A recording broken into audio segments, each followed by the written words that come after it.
Assalamualaikum warahmatullahi wabarakatuh. Nama saya Prana Rizky Maulana dari kelas 11 TEDKB. Islam adalah agama yang sempurna. Isi kandungan Al-Quran, akidah, ibadah, akhlak, hukum, sejarah, dan dorongan untuk berpikir. Garis besar inti sari Al-Quran. Al-Quran adalah kitab suci agama Islam untuk memuat seluruh umat muslim di seluruh dunia dari awal diturunkan hingga waktu penghabisan spesies manusia di dunia, baik di bumi maupun di luar angkasa akibat kiamat besar. Di dalam surat-surat dan ayat-ayat Al-Quran terkandung beberapa garis besar menjadi beberapa hal pokok, pengertian atau arti definisi dari masing-masing kandungan inti sarinya, yaitu sebagaimana berikut ini. Akidah atau akhlak.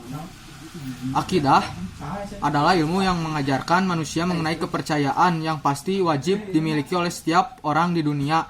Al-Quran mengajarkan akidah tauhid kepada kita, yaitu menanamkan keyakinan terhadap Allah Subhanahu wa Ta'ala yang satu, yang tidak pernah tidur dan tidak pernah beranak pinak. Percaya kepada Allah Subhanahu wa Ta'ala adalah salah satu butir rukun iman yang pertama. Orang yang tidak percaya terhadap rukun iman disebut sebagai orang-orang kafir. Ibadah adalah taat, tunduk, ikut, dan atau turut dari segi bahasa. Dari pengertian fuqaha, ibadah adalah segala bentuk ketaatan yang dijalankan atau dikerjakan untuk mendapatkan ridho dari Allah Subhanahu wa Ta'ala. Bentuk ibadah dasar dalam ajaran agama Islam yakni seperti yang tercantum dalam 5 butir rukun Islam: mengucapkan 2 kalimat syahadat, sholat 5 waktu, membayar zakat, puasa di bulan suci Ramadan, dan beribadah pergi haji bagi yang telah mampu menjalankannya.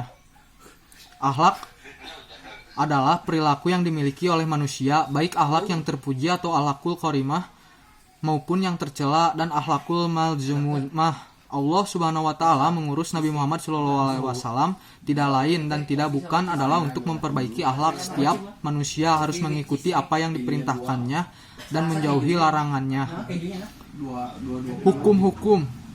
Hukum yang ada di Al-Quran adalah memberi suruhan atau perintah kepada orang yang beriman untuk mengadili, memberikan penjatuhan hukum pada sesama manusia yang terbukti bersalah.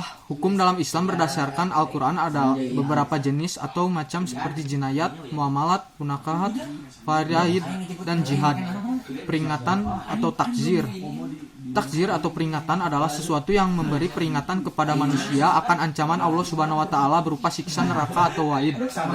Takzir juga bisa berupa kabar gembira bagi orang-orang yang beriman kepadanya dengan balasan berupa nikmat, surga, jannah, atau wa'ad. Di samping itu ada pula gambaran yang menyenangkan di dalam Al-Quran atau disebut juga takrib, dan kebalikannya, gambaran yang menakutkan dengan istilah lainnya, tarhib.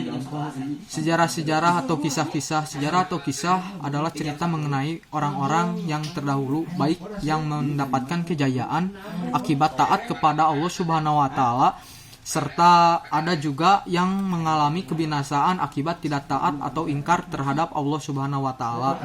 Dalam menjalankan kehidupan sehari-hari, sebaiknya kita mengambil pelajaran yang baik-baik dari sejarah masa lalu, atau dengan istilah lain ikhtibar. Dan yang terakhir, dorongan untuk berpikir. Di dalam Al-Quran banyak ayat-ayat yang mengulas suatu bahasan yang memerlukan pemikiran manusia untuk mendapatkan manfaat dan juga membuktikan kebenarannya, terutama mengenai alam semesta. Sekian dari saya. Wassalamualaikum warahmatullahi wabarakatuh.